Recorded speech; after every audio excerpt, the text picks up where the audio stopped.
That looks nice. All right.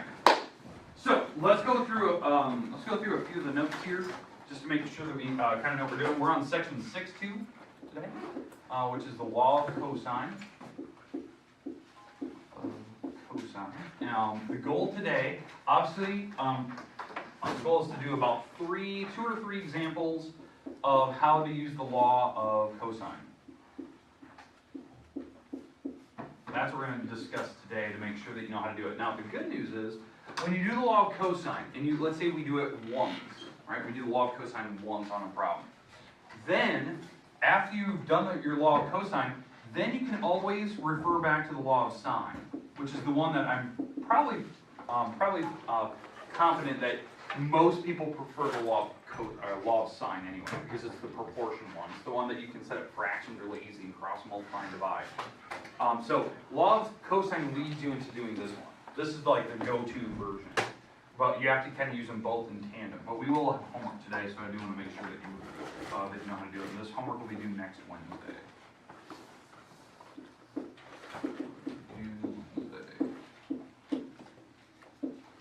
Okay, so we're going to do maybe 1 or 2 problems.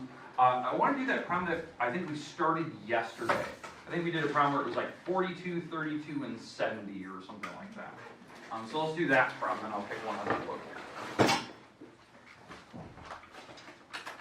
Okay, so we have 42, let's say this is 42 feet. We have 32 feet, and I think this is 70 degrees in between them, something like that. This is a perfect candidate, this type of problem, for the law of cosine. Reason? The law of cosine is used when you have 2 walls, the angle in between it, and you want to find the opposite wall.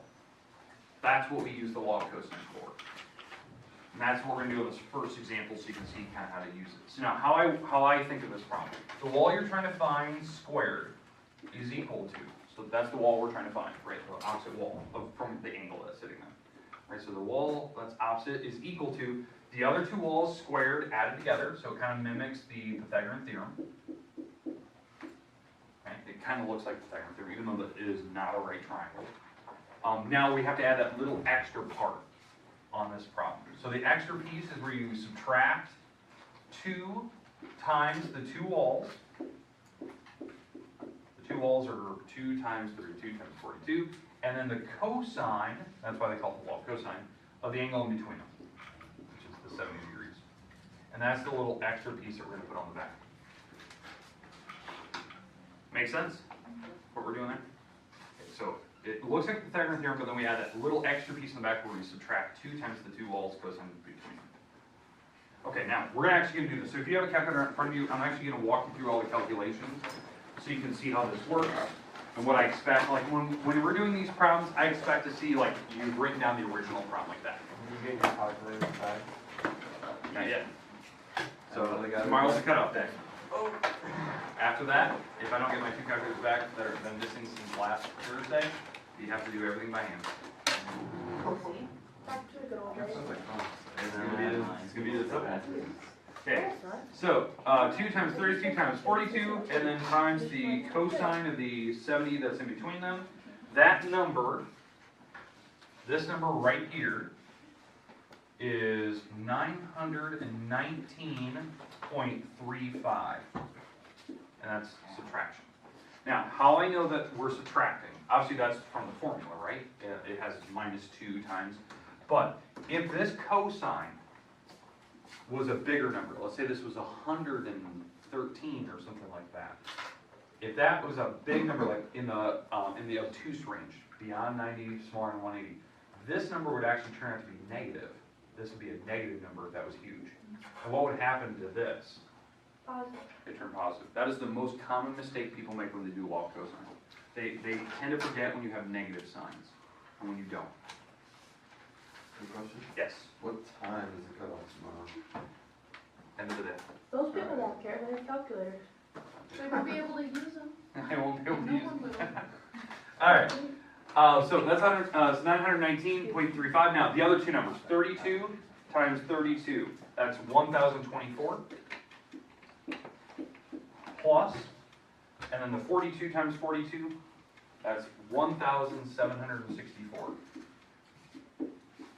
don't know why I just switched colors. Let's go with it. 19.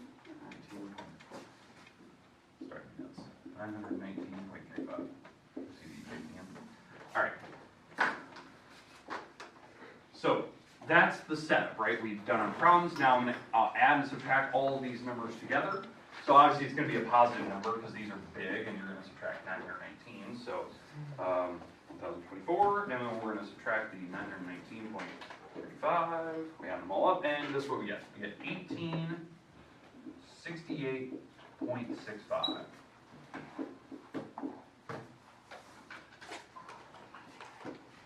What's my last step?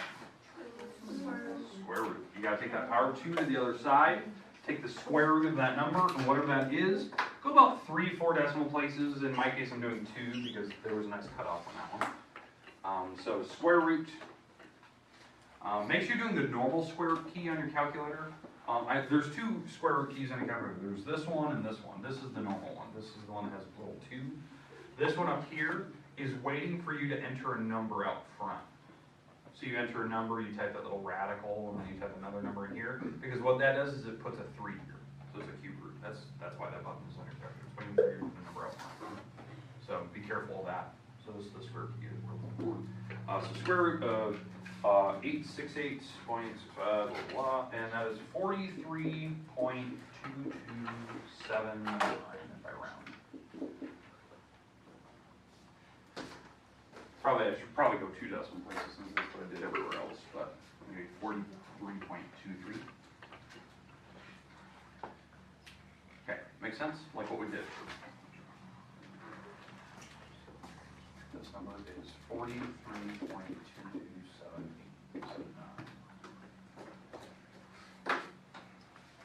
Now that I have those numbers, maybe that's what the problem asked for. Maybe it asked for the distance. Maybe it said like, you know, some observable distance. You know, you're doing a rangefinder from a location to like the end of the beach to the other side of the beach, right? So you did a rangefinder. So you're 32 feet away from that part of the beach, 42 feet away from that part of the beach, and you have the angle of 70 in between them. How big is the beach if you're out in a boat? The beach is 43 feet across. Now that's the length of the beach. So that's kind of the idea. I know it's really generic, but that's what you could use it for. But that's the number. Now, if they wanted you to solve the rest of the problem, let's say that that's the question, like find all the rest of the parts of this triangle. Well, now you can do the law of sine for the rest of the problem because you have enough numbers now. You have the walls, you have angles. We can go after everything else we need. In fact, we have all 3 walls. Now we can go after all the angles because I do have an anchor fraction. So my anchor fraction is the 70 over the 43. So I can do the law of sine. Sine of 70 over the opposite wall equals the sine of whatever this thing is. Let's call it theta over its opposite wall. And we can cross multiply and divide, and whatever that number is, we can take the inverse sine of it. So what is that number? 42 times sine of 70 divided by 43.2279, and we get that number, which is 0.913, and we take the inverse sine of it, 0.913. This turns out to be 65.923 degrees.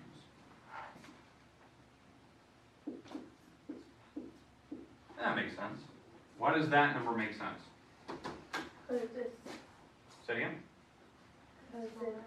smaller than Small. Yeah. It's got to be smaller than the 70. How we know? That's 43. This is 42. That had to be a smaller angle. And by not very much. 5 degrees is not very much. It's actually not even 5 degrees, it's like 4 point something. So it's only off by 4 degrees. Not bad. And now the other wall would even be even smaller. And now you can just do, you know, triangle set add to be 180. So you can do common sense subtract. You see how you can do all these, how you can put everything together to figure out oblique triangles. Okay. Now, question to you. Do you think you can handle a problem like that? Yeah.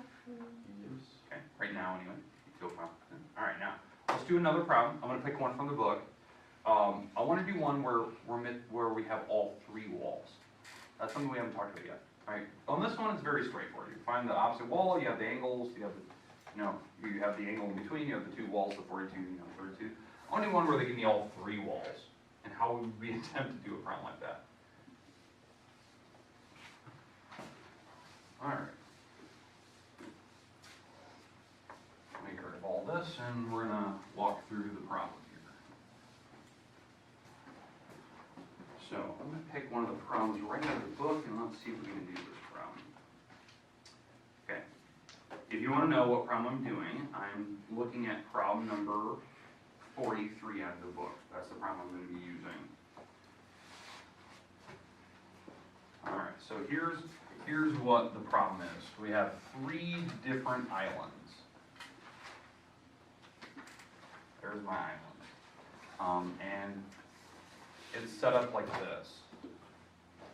And there's a big triangle, Bermuda Triangle kind of in between them. And the numbers that they have are 5, 6, and 7. Is this one of our homework problems? Yes, Which number? 43. 5, 6, and 7, I think I have it all in the right spots. And I believe I may have drawn it wrong. This is like perfectly to the east. So sorry, my pictures look like that. It's perfectly to the east. So these are straight across from each other. Sorry. All right. The goal is to figure out the angles in between the islands. So if you were, using the compass, what angle would you turn to face the other island? What would the angle that you turn to face, one island to the other? And I don't know what they call the islands. Maybe you can see, I don't know what they call them. But those are my islands. And it wants to know the directional bearing. Okay? And we'll talk about 2 different things you could do. Okay? All right. Now, by common sense, when you look up here, let me give you the letters. They have A, B, and C. All right. So here's A, here's B, here's C. Which angle is going to be the biggest? X Across from 7. Across from 7. Yeah, A. The smallest angle in theory, B. This is going to seem weird. I would actually go after the smaller angles first. We know they're small. The reason why I would do that, because I know that these walls are really insanely close in numbers, 5, 6, and 7. I'm expecting this to be a very cute triangle. The angles almost be 60, 60, 60 in theory, because 60s are all like an equilateral triangle. The reason why I would always go after the smaller angle anyway is that you always have that potential where the triangle could be obtuse, or it could be a big triangle, right? It could be a situation like this. That could be that. And the problem with doing the style of math that we're doing is that when you do this, your calculator may not tell you that this angle that you're finding is obtuse. It may tell you an acute angle, and that would be the problem. So you kind of have to think about it like common sense, which angle's the biggest? Is it going to be obtuse? Is it not? We can actually talk about how do you know if it's obtuse. This is something we talk about in pre-calc. How do you know if you have an obtuse triangle or not? Anyone remember how we did that? That's interesting. Okay, so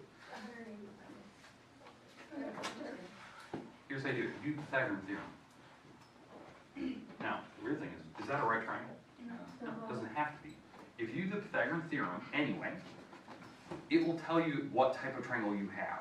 That's why that theorem is so important. That's what most people tend to forget.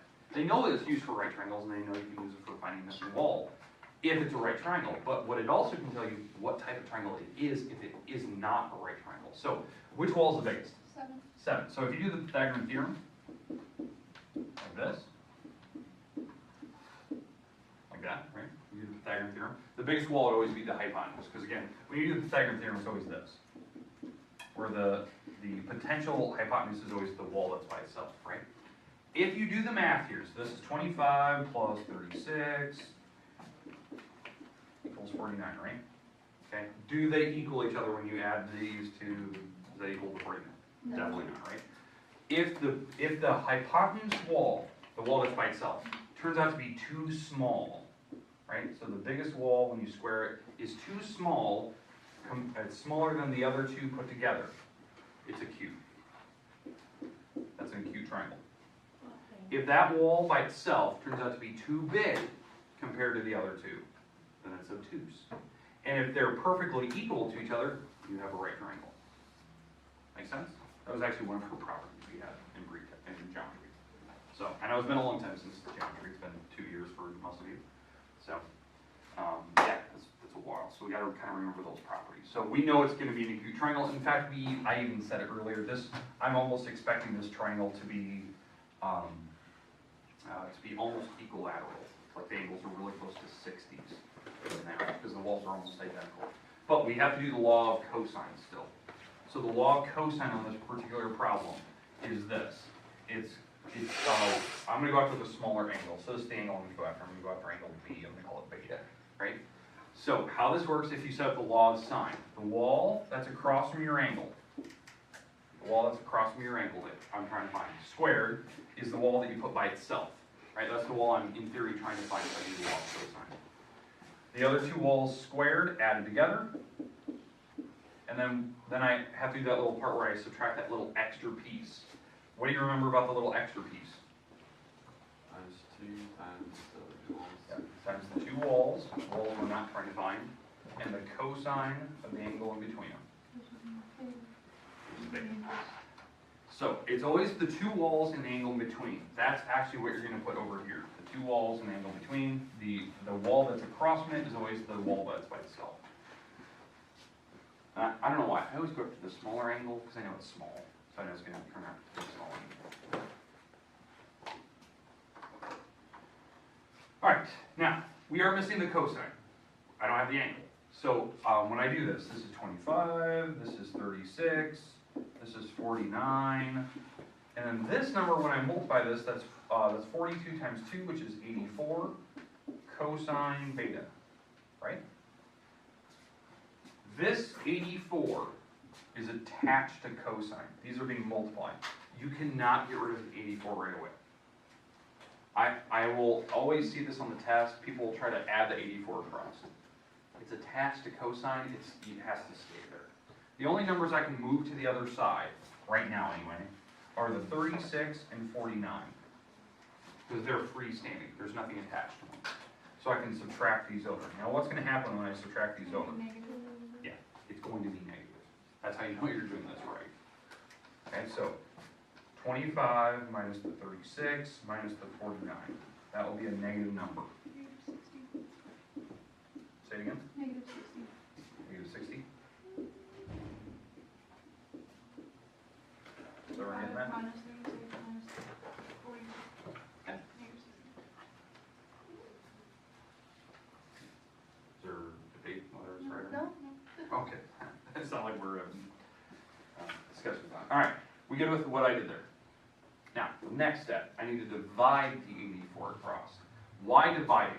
Like cosines of variables. Yeah, this is a variable. This is being multiplied on it. You have to do the inverse to the other side. So you have to divide by negative 84.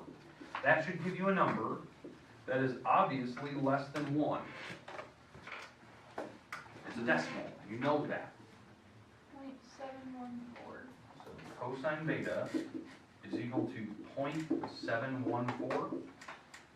You want me to keep Yeah, that? keep going. 2857. Okay, did everyone get to that point? The last step, take the inverse cosine to the other side. So we're going to take the inverse cosine to this side over here. Cosine negative 1 of the 0.7142859. 357, blah. And this beta should be small. 44.4 degrees. Made sense. I said it was going to be acute. I was expecting somewhere around 60. It turned out to be 44. It's close enough. That's 44.4. Yeah, and go about 3 or 4 decimal places. The more, the better. More accurate. Okay, we're good with that. Now, what do you think I can do for the rest of the problem? Law of sine. You can just do the law of sine like we just did a little bit ago. You can solve this out. Law of cosine, you only have to do it once. The rest of the time, you can always do law of sine, or just common sense. Triangles have to add up to 380 for the interior angles. Okay. We good with the setup on that one now? All right. I'm going to give you your homework today. I'm going to actually write on the board here. I'm gonna give you pretty much tomorrow to work on it. So if you're here tomorrow, John, if not, we're basically just kind of working on it tomorrow. Bring it. So you have some time in classes. I know people are gonna have questions. It is page 662, 39 through 48. Technically, it's only 8 rounds because I did one for you. Well, I think they asked for the smaller angle. I think they asked for bigger than. Okay, you'll have the class time tomorrow. There is one problem in particular I will probably do tomorrow, and I believe it is problem number 48 or 49. We're going to talk about one of those. It's one with an oil tanker thing, so we'll talk about that. Is this gonna be one of those homeworks where you add like 10 more problems on tomorrow in like 5 minutes? Okay. You have your 8 or 9. All right, there you go. Yes. Did we get a test that? Yeah, we got them back yesterday, but I just wanted to look at it. I think it's Spurs Online, so if you want to take a look. I still have 1% needs to take it, so. Good, yeah.